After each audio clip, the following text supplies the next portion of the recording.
The EMS Avenger podcast is sponsored by Zoll. You'll go through withdrawal.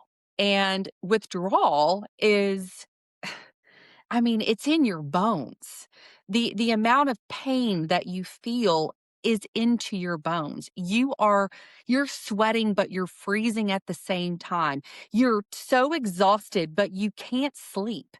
Your legs don't stop moving. It feels like there's like spiders crawling throughout. You cannot get comfortable at all. I like to say it is the flu to the 10th power. It is the worst flu I can ever imagine. And so you're going through all of these physical withdrawals that are awful. Then you have the mental, which is just this constant circulation of you just give it what it wants, it's going to stop, and then you get desperate.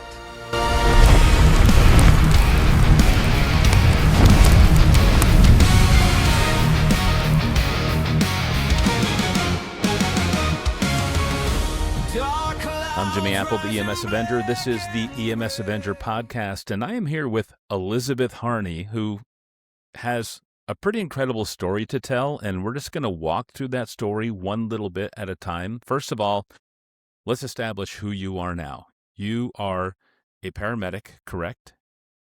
How long have Yes, you been a paramedic? I've been a paramedic since 2017.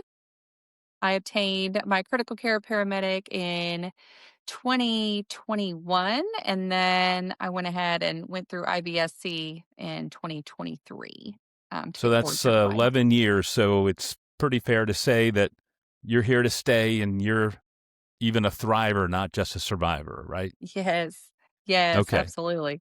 And you are in Kentucky. You've been in there the whole time, right? In Kentucky? Yes, yes. Okay. And not only do you work as a paramedic, but you actually are involved in leadership in paramedicine in Kentucky. You're on several committees for the Kentucky Board of EMS, correct? Yes, I currently serve as vice chair for our workforce committee. So we focus on recruitment and retention efforts. There have been a lot of really great projects that have come out of this committee. We established the statewide paramedic program, and we're getting ready to have 92 students graduate from this program. And then we also have EMSKY, which is been a labor of love, I like to say, where we've created a one-stop hub where, if you're looking to get into EMS or you're in EMS and you need some guidance, if you're a leader, if you're an educator, whatever that looks like, we could have some sort of resource hub for you and kind of connect you to the right places. Okay. So it's pretty fair to say that you're establishing a pretty respectable pedigree in EMS, right?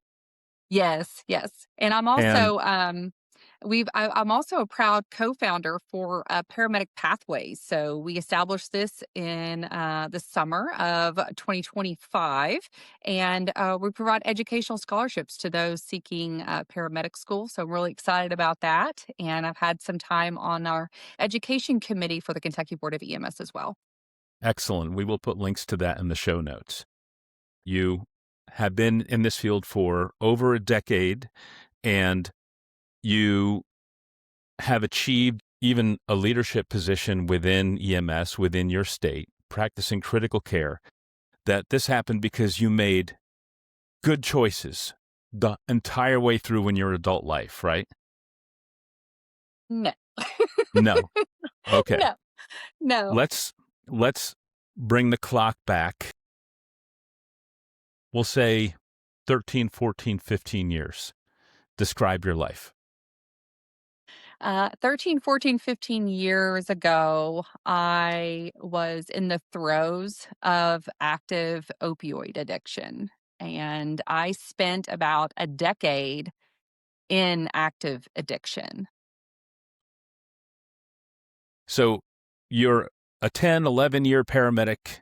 You practice critical care. You've gotten yourself involved in leadership, not only within paramedicine itself, but specifically within your state. And that's because you made great choices the entire way, correct? That is not fair to say, no. Okay, so um, let's wind the clock back about 13, 14 years or so, and you tell me what your life was at that point.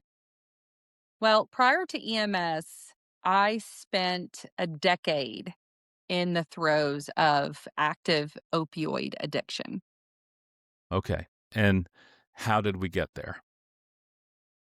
It started with a multitude of surgeries that began in college, and I was prescribed opioids to get through the pain, to get through surgeries and things like that. And they absolutely did what they were intended to do. I mean, they alleviated the pain. Um, and they also kind of at times, I felt like Superwoman. I'll be honest. I felt like I could do anything and accomplish anything. And then really before you know it, kind of that line between use and dependence really starts to blur. And then you realize that that pill is what is making me normal every day. And it doesn't take, I spent a decade within opioid addiction, but you can really mask it to the outside. A lot of, I had a great job at the time. I worked for the state. I worked in the education and workforce development cabinet. I had a good position there. And at the same time, I was battling this addiction, and nobody knew until the downfall.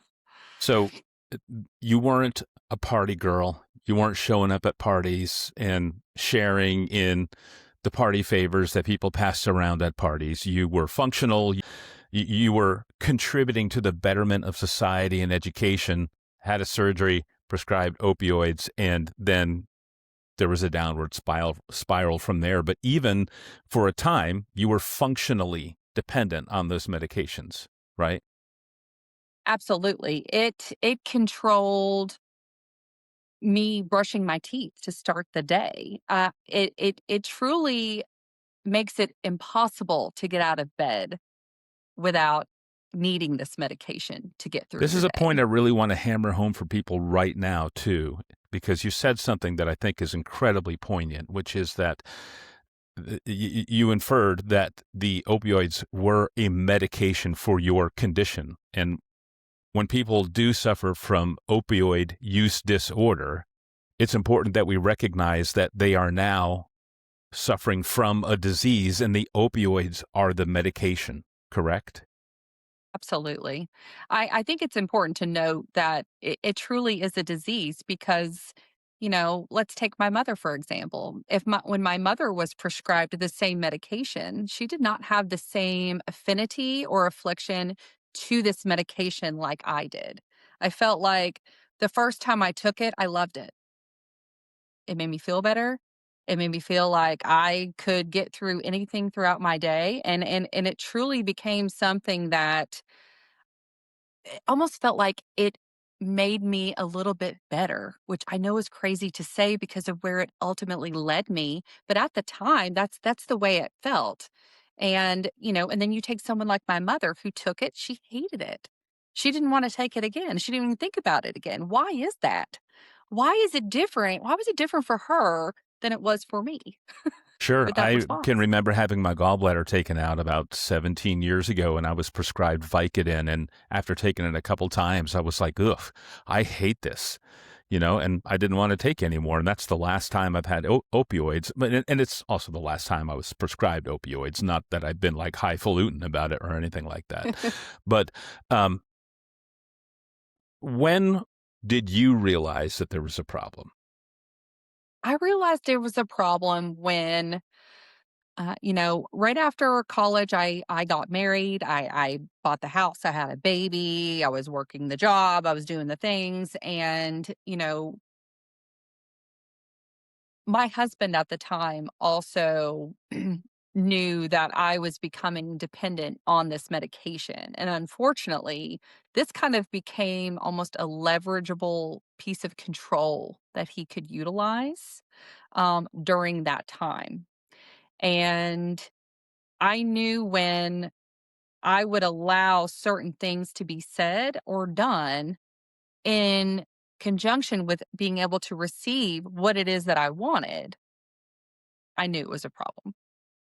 I knew it was a problem because I was losing my own voice and I was losing my own, you, I was losing my own thoughts. It was completely being, almost like a puppet on a string, like, "Do this, get this," And and that's that is I was tertiary chasing damage. the carrot, you know? Yeah, that's tertiary damage to addiction. It's not only what it's doing to you and doing to your body and doing to your mind, but it's a vector to allow people in to take advantage of you, right?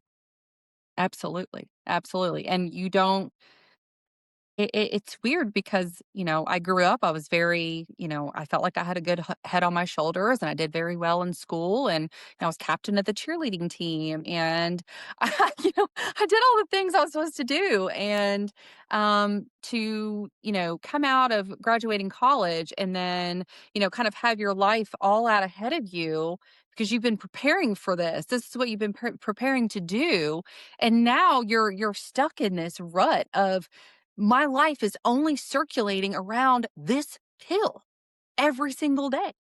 Um, it's, and I know I'm not the only one. I know I'm not the only one that has had this experience or that has had someone unfortunately use that as a vulnerable tool in order to manipulate or in order to control.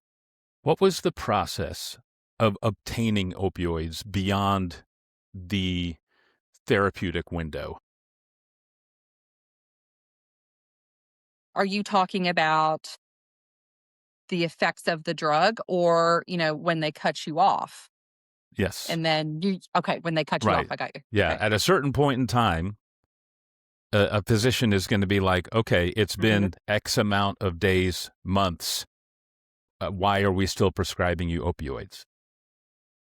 Yes, it you can play a little bit of roulette for a little while. You can hop from physician to physician to physician to physician, and you can get by with it for a little while. But eventually, it was actually the pharmacist who alerted the most recent physician and said, "Hey, I think this patient is seeking because she just had all of these other different physicians that had put into the same request for this medication."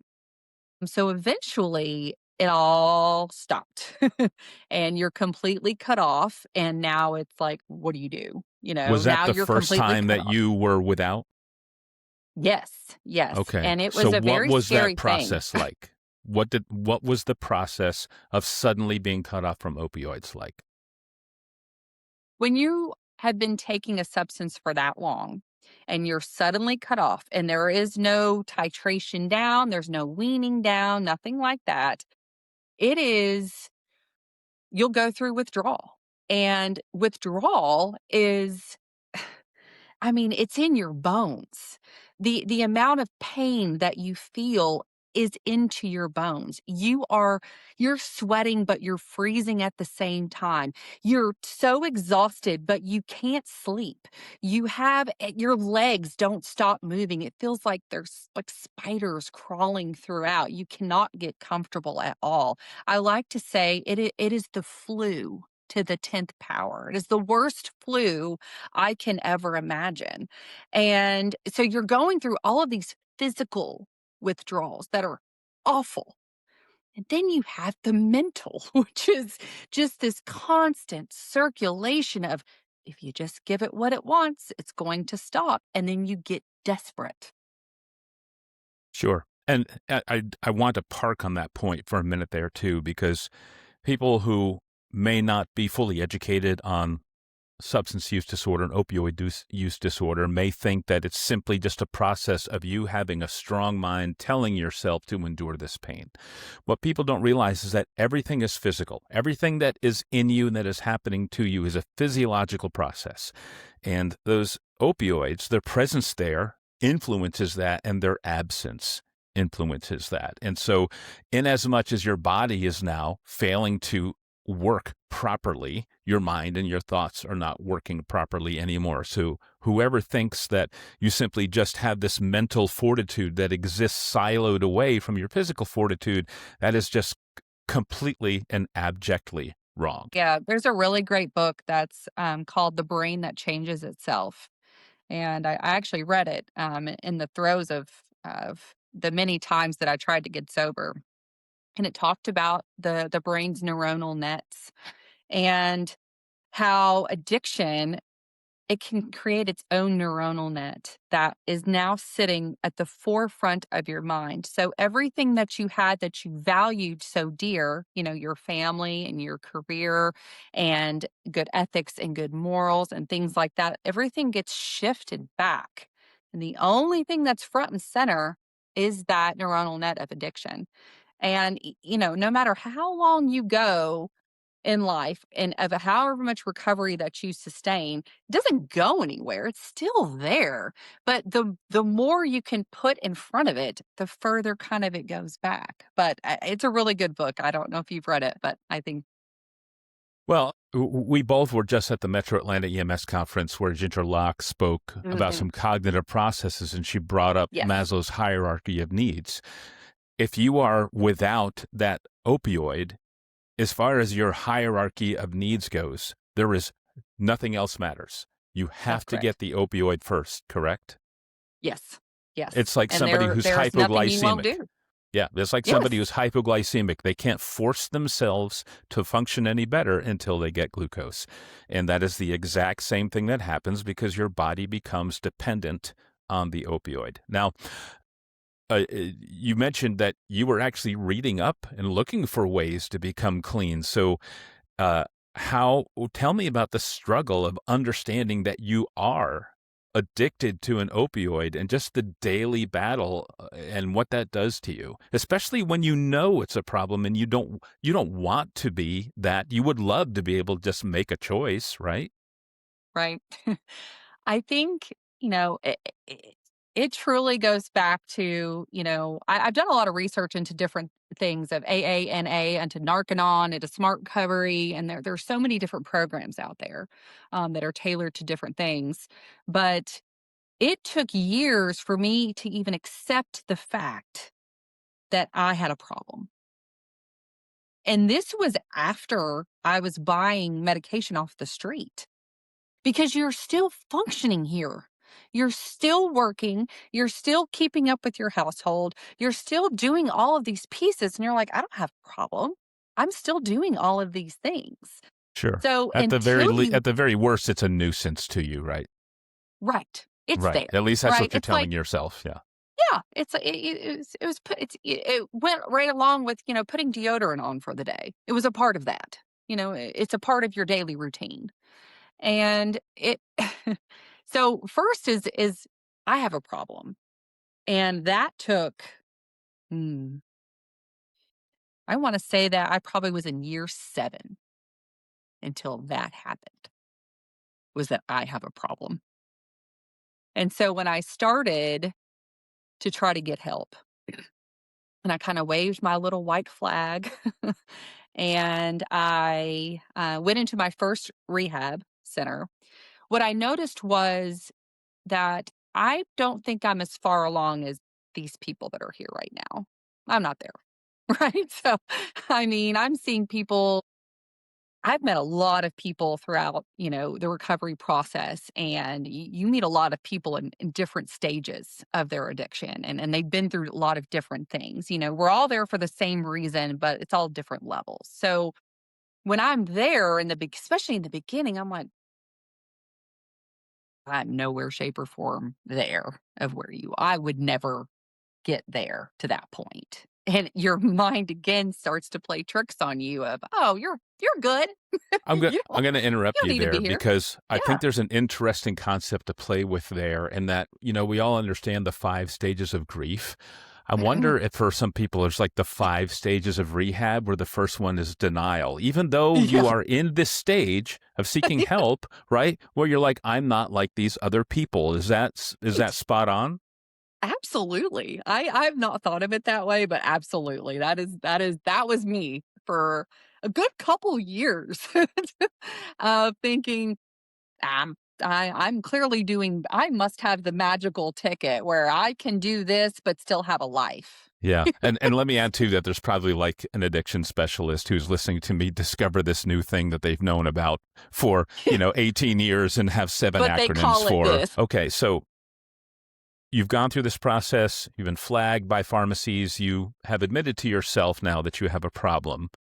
You've had this first pass at rehabilitation.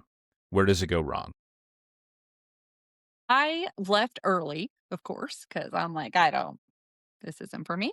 And I think I left early and I immediately went and used immediately because in my mind, I'm thinking, I can still do this. I would say within a few months of that, were when things really started to spiral out of control, meaning that at that time, opioids, the pills were actually drying up. So not only from the pharmacy, but now they're drying up on the street as well. Because there was a huge push at that time to, get that Florida pipeline that was going on for so many years. And so during that time, it was easy to obtain those on the street. And then once that shut down, then there was nothing to buy on the street. And so the only thing that you could in place of was heroin. So I remember the day that that was offered, and they call it dog food.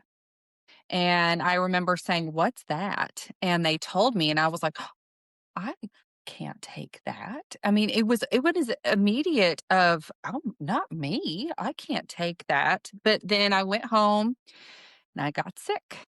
Stayed sick for a couple days to where I couldn't take it anymore, and I called him back and I said, "I'll take it." And it was and when that happened, it was a really fast downfall. Sure. Yes. I want to touch on the fact that you left rehab and then immediately used. I think that there's a lot of people who may think, okay, well, this is just like, why did you do this? This is just mental weakness. Why did you do this? There's a YouTube channel, I think it's called Smarter Every Day. And the guy that has the channel had this thought experiment or a physical experiment on rewiring your brain where he rode a bicycle that you would turn it to the left in order to turn right, and you would turn it to the right in order to turn left. And the concept was completely foreign to him because his entire life he has rode a bicycle that has an intuitive process, right? How long had you been suffering from opioid use disorder before you went to rehab? About 7 years. 7 years. And how old were you? I would have been in my 20s, somewhere in In my your 20s. 20s. So it's a third of your life at this point has Pretty revolved much. around medicating yourself with opioids. This is your normal. You don't know anything else. And suddenly, even though these opioids had lost the physical demand, there is still a mental process that simply is refusing to ride a bike the other way. What it knows is opioids and steering to the left and to the right, and getting out of rehab and not having opioids was like being asked to function by steering a bicycle the opposite way. And people really need to understand how there is two processes to that, getting clean from the opioids and then actually developing new life skills and new thought processes and new neural pathways in order to succeed. And you had done none of that. And so it was almost guaranteed that once you left, this was going to happen. Correct? Absolutely. I think that is an important point because by the time I left, the physical withdrawal had subsided. I had I was able to wake up and get through the day during that rehabilitation stay without the use of anything. But it took days to get there. But that's an important point because when I left, I did not have that physical need to use. It was only the mental at that point. And that's where a lot of relapse happens is we've addressed the physical. You now are no longer physically addicted to this substance. And it's all here. But even then, I think an unforced error right there is to say that that isn't physical. Again, these are Yeah. all neurons, right? Right. We develop a lot of neural pathways in our teenage years that once those are developed, they are never going away unless you work incredibly hard at developing new neural pathways. And so to spend 7 years from your teens, right, into your 20s, to be expected to operate differently is just to expect human physiology to be different. And that is an expectation that cannot be met. No, Not that's a very not good without point. expert Very good guidance. point. Yeah. Yeah. Yeah. So that is probably where the transition was from being functionally addicted to where you can hold a job and where you can do things and live your life. Now you've used heroin. Would you consider that to be the transition from like being functional to now you are descending into dysfunction, like Yes. severe dysfunction? Yes. Yeah. There is no more functionality to life when you have started into a drug like heroin. It wasn't long before I lost my job. And then it wasn't long before I lost my home. It wasn't long before I lost my son. It wasn't long before I lost my car. I mean, these things just dissipate in a matter of months. So you're talking years where I'm a functional addict, I'll say. And the switch to heroin, I have now become homeless with nothing in a matter of months. It was that quick. And what's that costing you just financially? $50 to $100 a day, I would say. It's another incredibly devastating toll is just the financial aspect and how you're just wrecking your life, something that no sane person would choose to do, right? Okay, so you've lost, and to anybody who's listening and thinks maybe I'm being a little bit indelicate, I think that there's really no other way to talk about this but just to talk about it in its raw form. And I don't think that you have any hesitation about really going with me there, correct? Oh, Yeah, correct. we're not sugarcoating this. Mm. What happens to your life after you lose all of this? Where are you now? I am couch surfing. I am sleeping in the back of cars. I am stealing. I am lying. I am doing anything and everything I need to do to feed the habit. Um, there were so many nights of just agony and destitute. And, when you're in that life, you're not necessarily surrounded by the best of people. There are, devastating consequences to the life that you live during this time. You know, I would like to think that some of those people did did horrible things because of the drugs, but or maybe they're just not good people. I don't know. But it's hard because when you're thrust into this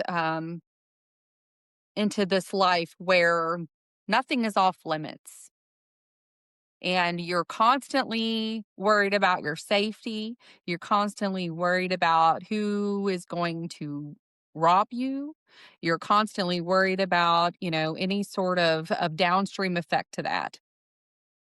Your head is on a constant pivot. And at the same time, like, you're sick yourself. We're all sick. We're all sick and we're all desperate to feed it. That means nothing is off limits.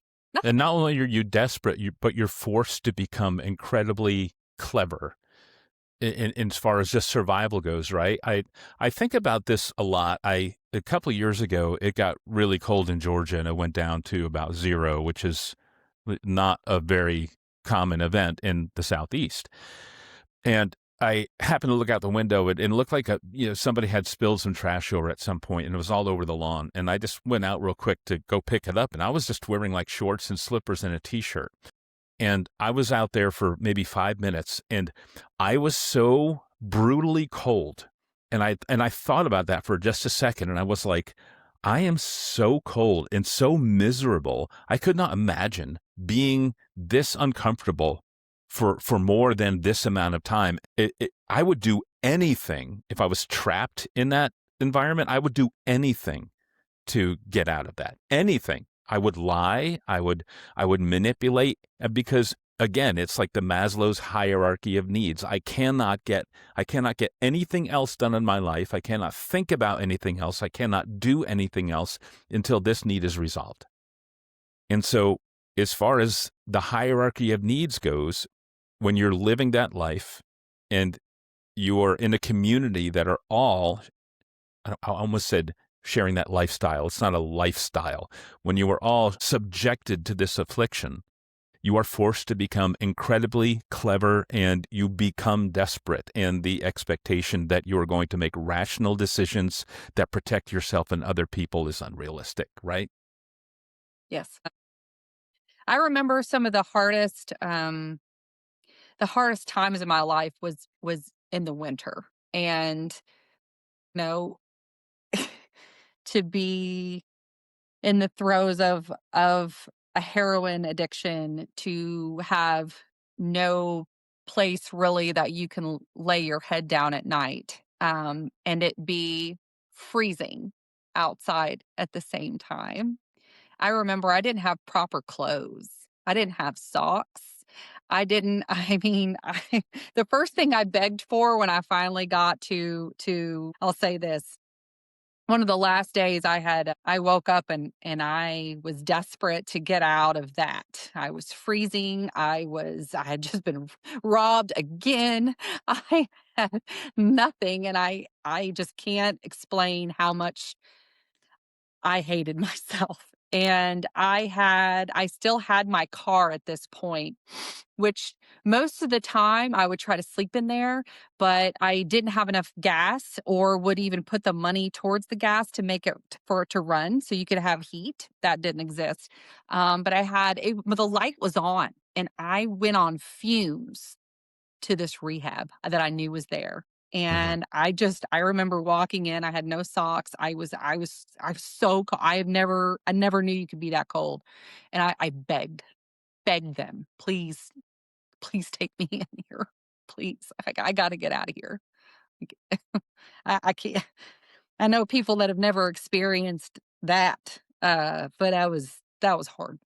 And but it's actually pretty amazing how that desperation, once you've reached the end of the path of desperation, that it actually will drive you towards the one rational decision that you can make, right? So, what was that experience like at that point? I just I just Did you wanted them feel different about the other people this time?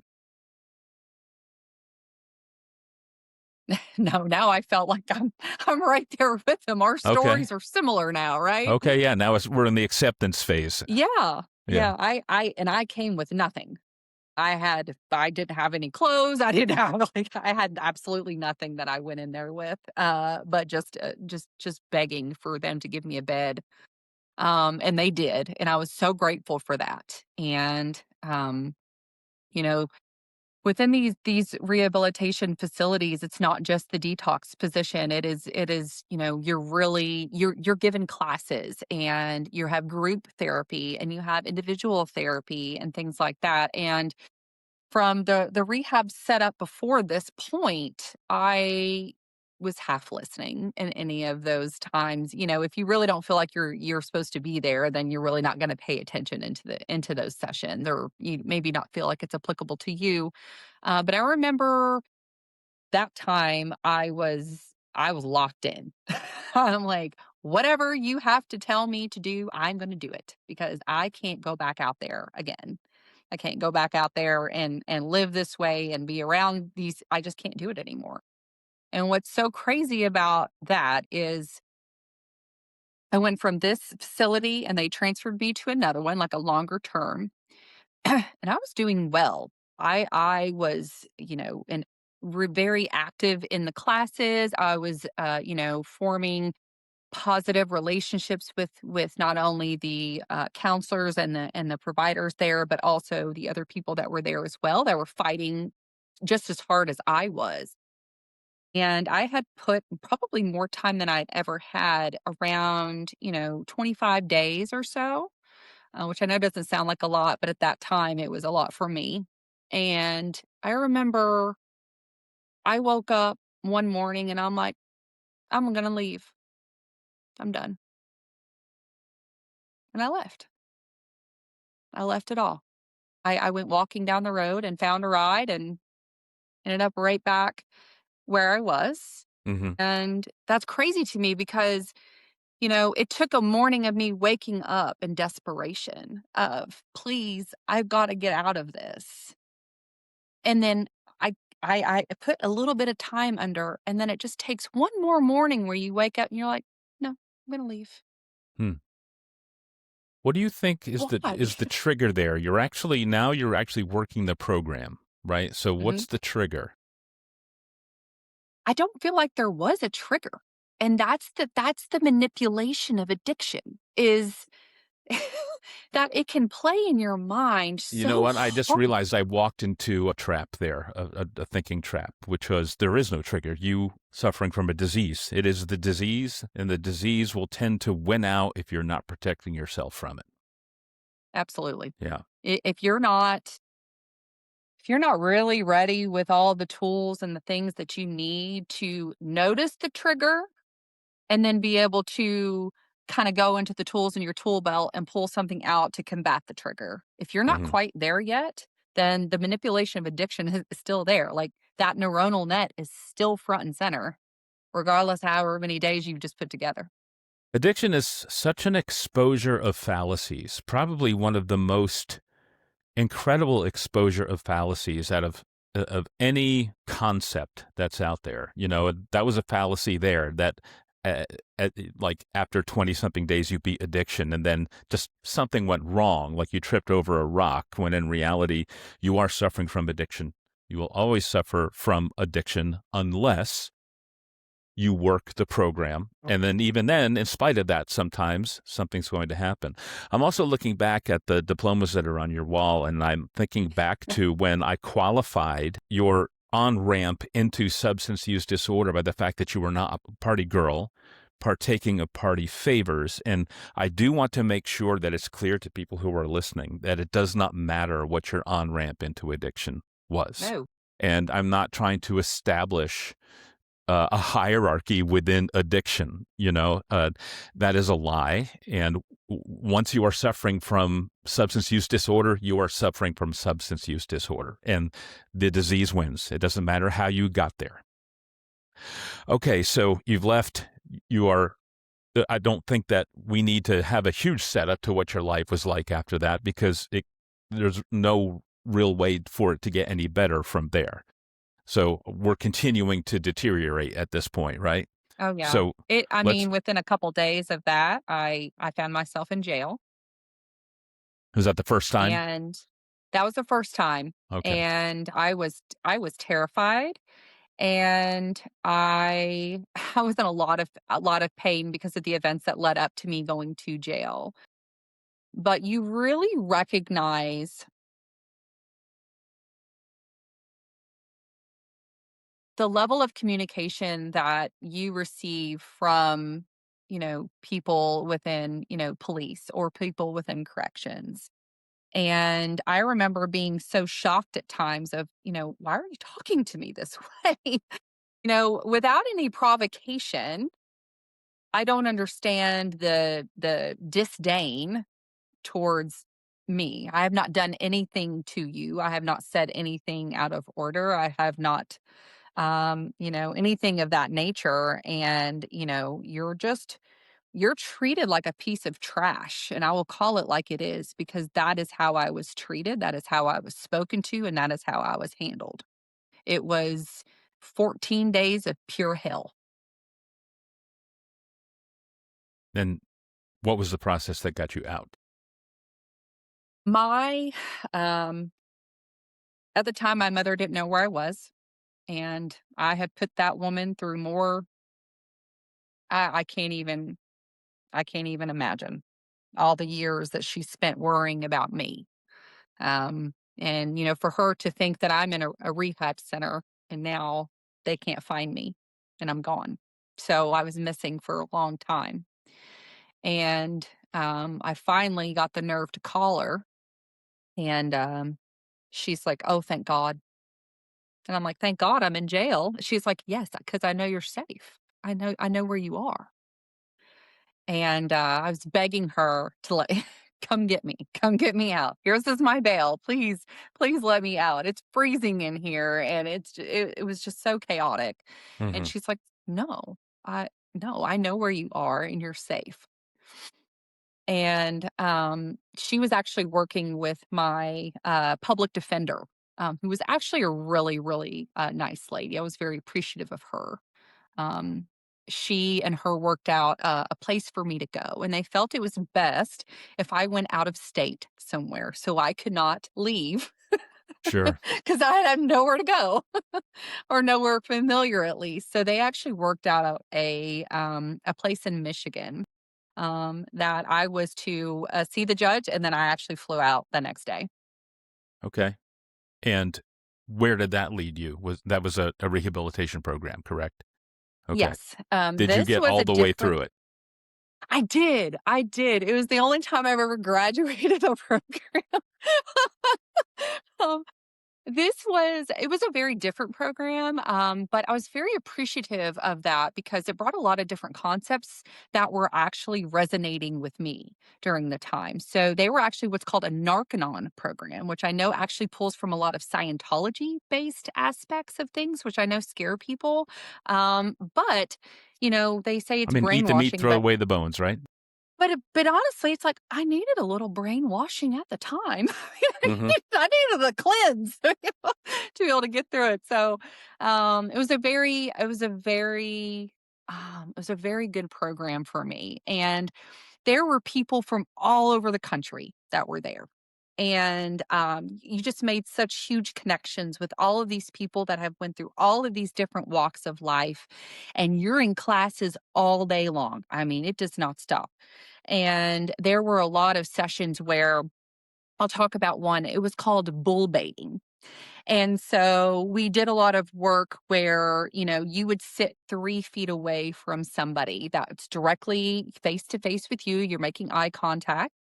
And you had to build up to this point. But when you got to bull baiting, the other person would start kind of trying to bait you a little bit. You are a junkie, you are a terrible mother, you have done this, you have done that. And the point was for you not to react to that to that language, right? Because for so long we had been to a point where you were reacting to the things that people were saying. I was reacting when people would say or do things to me for that entirety of addiction.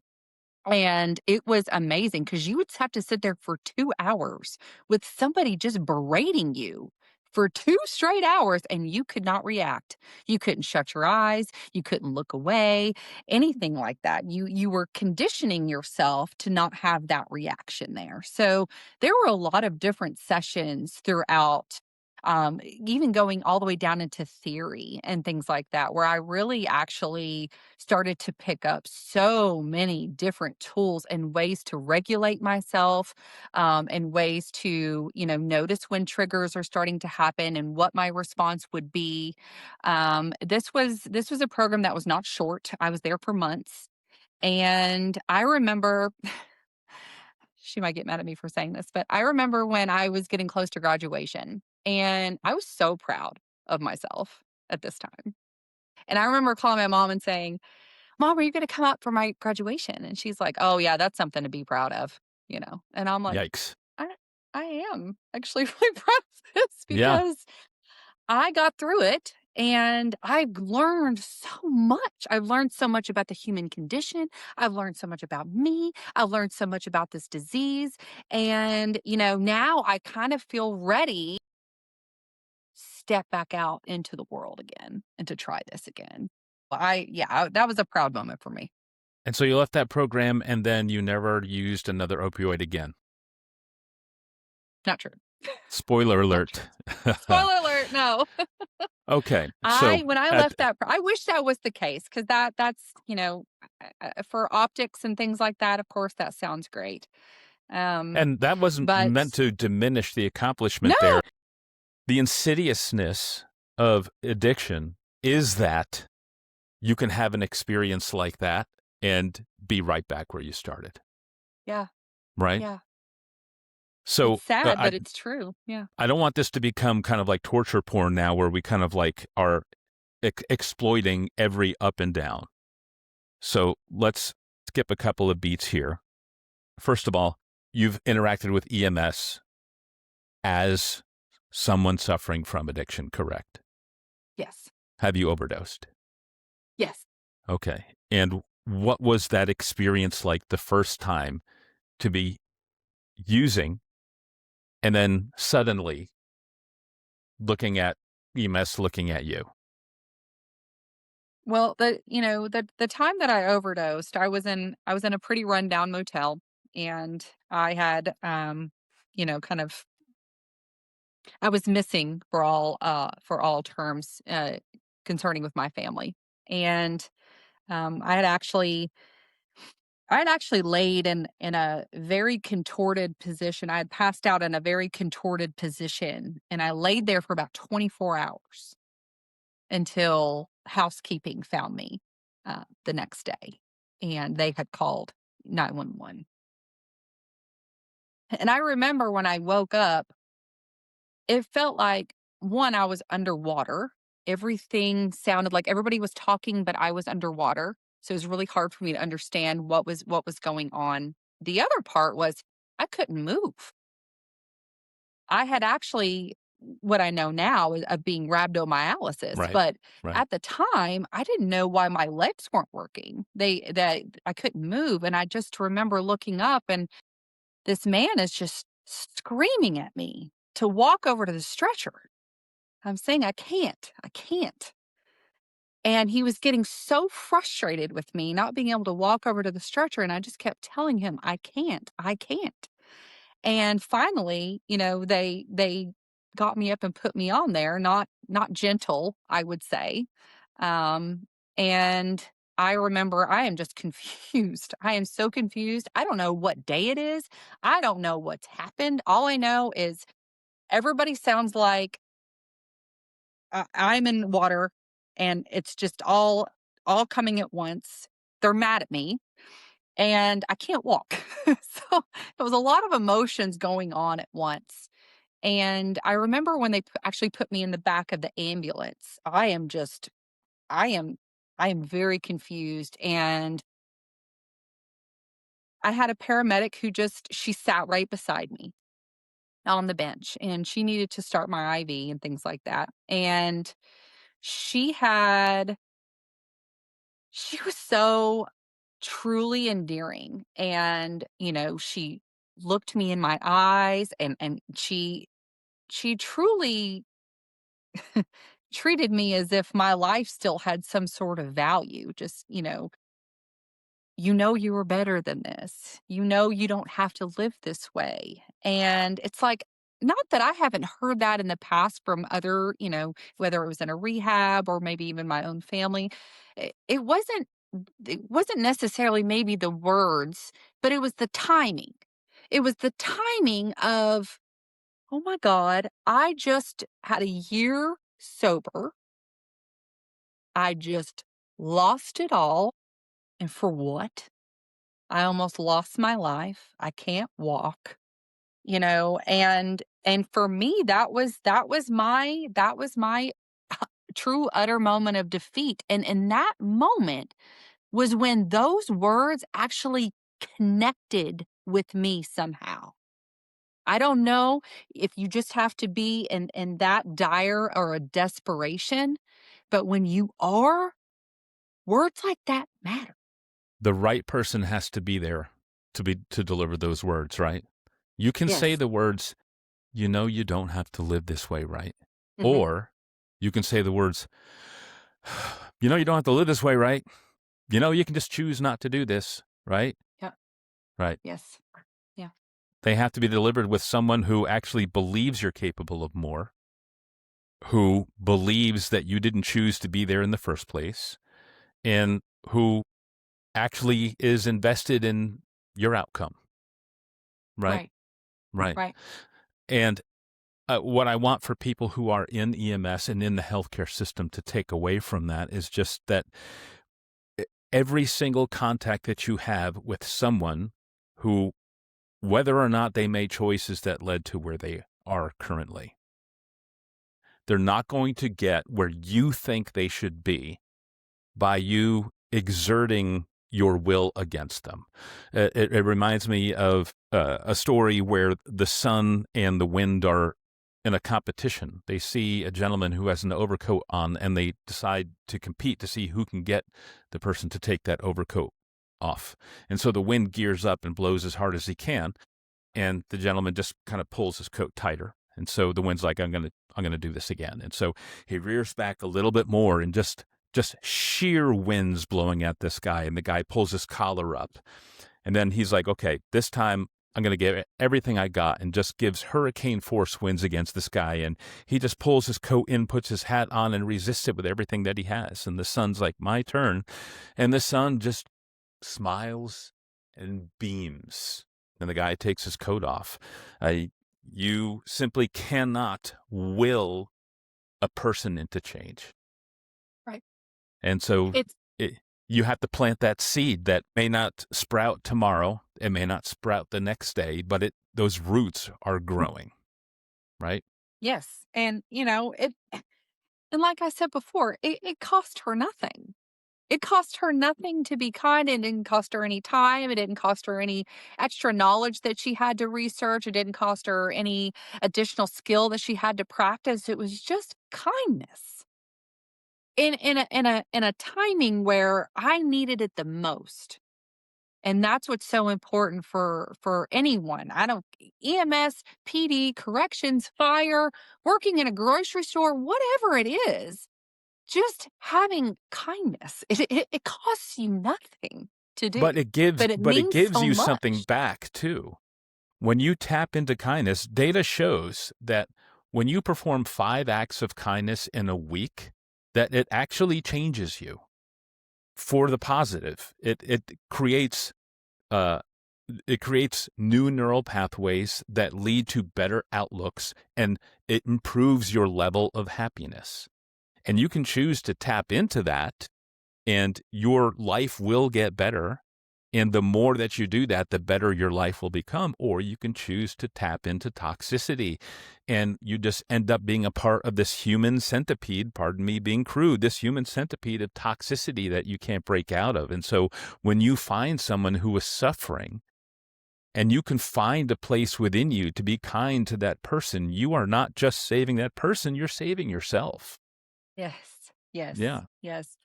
And I think that's why I've been so adamant about, when I stepped into education, and now I actually have an ability to start shaping culture before they actually hit into our services.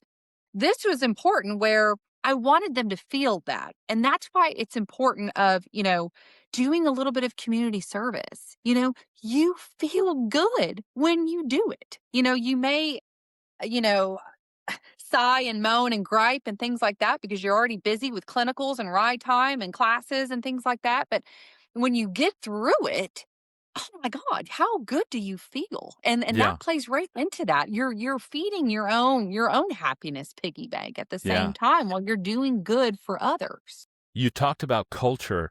Something I think is a concept we really need to acknowledge is that we've reached a point in addiction and substance use disorder where we actually have to change our culture to continue to help people. 75% of people suffering from substance use disorder will recover. And Mhm. we can hasten that recovery, or we can inhibit that recovery. And we've made such strides in getting people towards recovery. And at this point, we're at the point of diminishing returns because we are culturally resistant to what needs to be in place to get more people to recovery, which is understanding and support. Mhm. And so we are at a point now where we have to change the culture in healthcare and society as a whole to be able to be in a support and understanding position in order to keep moving that number towards 100 and even to steer people away from it in the first place. Yeah. And Yeah. I think it's important to note too of working in EMS, we typically we never get to see the outcomes of this. We never do. You know, you only ever see the overdose, or you only ever see the downfall, or you only ever see somebody's worst moment, and a lot of times you never get to see the outcome of that. So I can understand why people feel like it's futile to continue to try to, even if it's just being kind, or even if it's maybe offering them a phone number that they could utilize to see if they could find a bed somewhere or some sort of bridge in order to get them some better help. I can understand how that would feel like, is this really helping? Is this really doing anything? And the reality of it is, yes. Yes, it is helping. Maybe you gave that phone number and they put that in their pocket and maybe they called it in a month and it saved their life. You never know. And that's the quiet truth of this work, right? A lot of times we influence people we never see again, but we still have to do it. Yeah. All right. Take me to the turning point now, where we have gotten to the place where wherever the point of a recovery is, that has gotten you to where you are now. So after I spent about a week in the hospital, post that overdose. I was pretty sick. Lactic levels were through the roof. I had a lot of recovery to do, and so at the same time, I'm actually able to medically detox because I'm in the hospital as well. I remember my mom coming to the hospital, and she had stated that I could stay with her, and I was so grateful for that, just to be able to have a place to go. And I went there and I just focused on structure of, I'm going to set my alarm. I'm going to make my bed. I'm going to go to meetings. I'm going to connect with a sponsor. I'm going to do all of these things that I need to do and stay structured.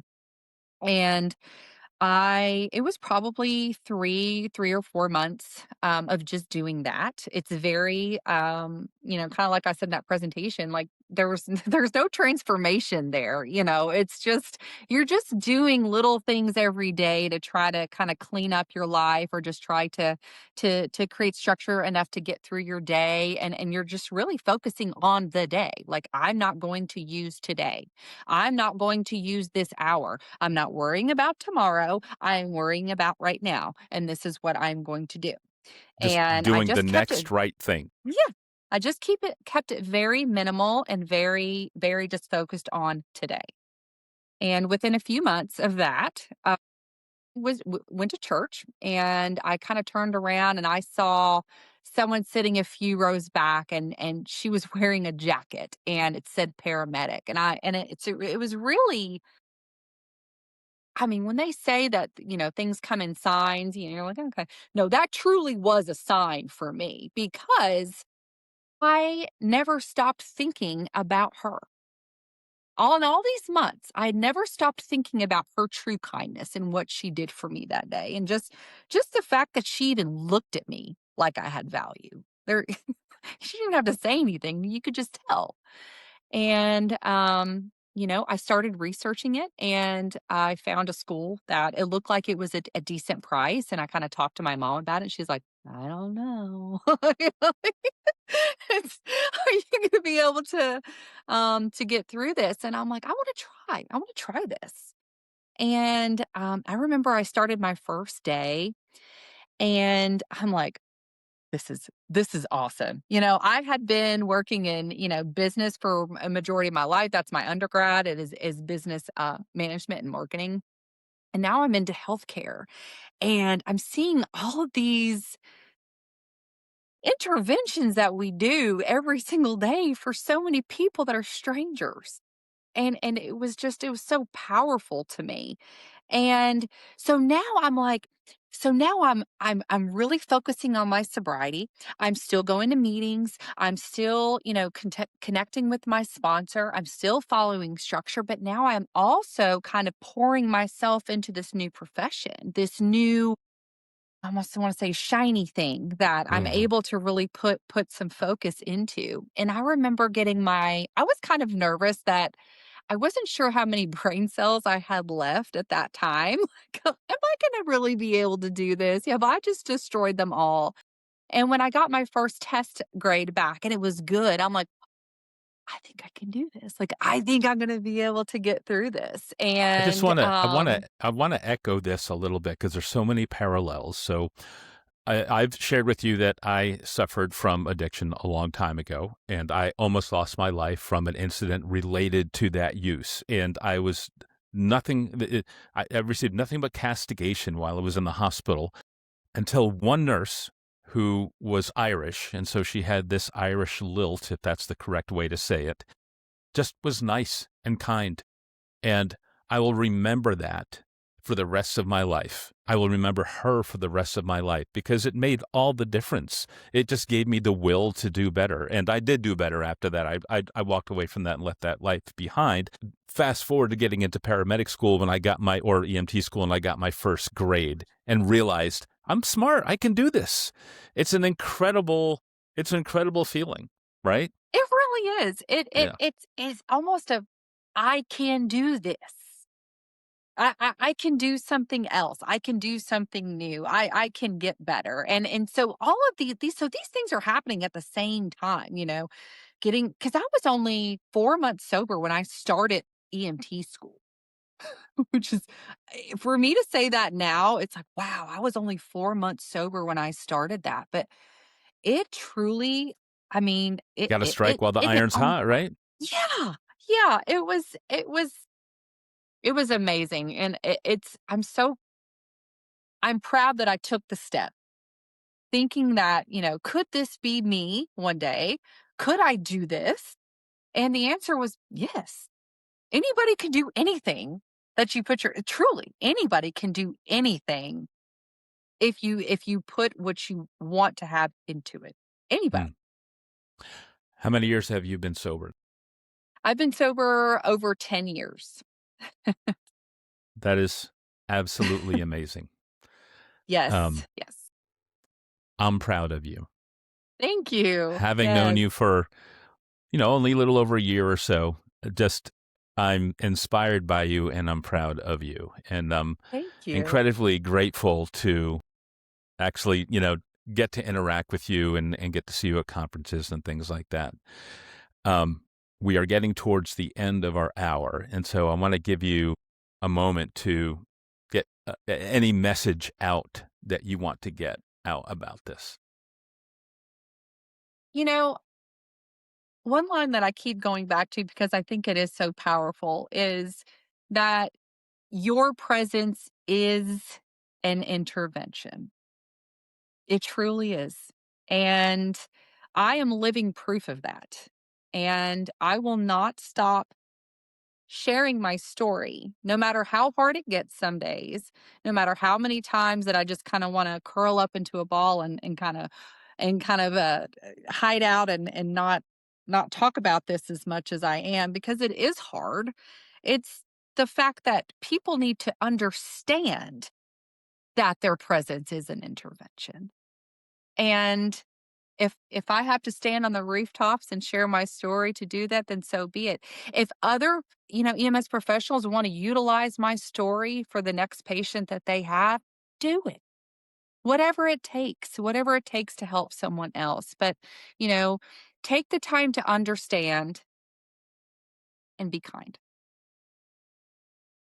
And you've recovered so much in your life since then. I mean, you've became a paramedic. We talked about where you've gotten in your professional career, but also you are a wife, you are a mother, you are a homeowner, and everything that you've lost, you've been given back tenfold. Yes. Yeah. Yes, absolutely. I never want to seem like I am gloating or anything. I feel, whether, I post something on social media or what have you, and it's truly because I'm proud of all the things that I have gotten back.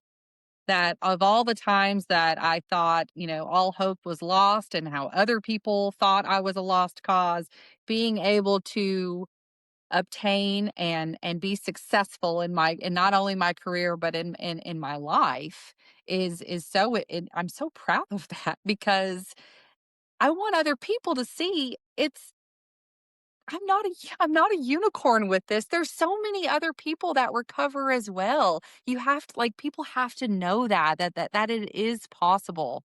And that's why I like to share my story and those things. But I'm very It's grateful for it's the it's people that gave me possible. a shot. It's possible, but not necessarily because of the choices they make.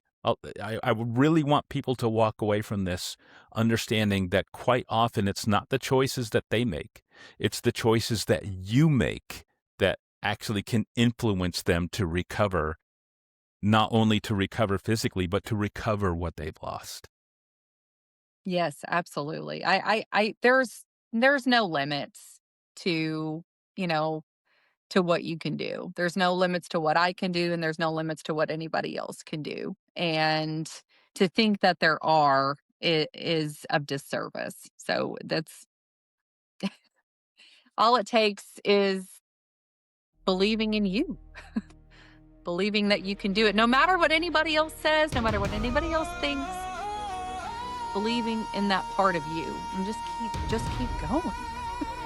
I don't plan on stopping anytime soon. This has been the EMS Adventure Podcast. I have been joined by Liz Harney telling us her amazing story. Remember, everyone, saving lives begins with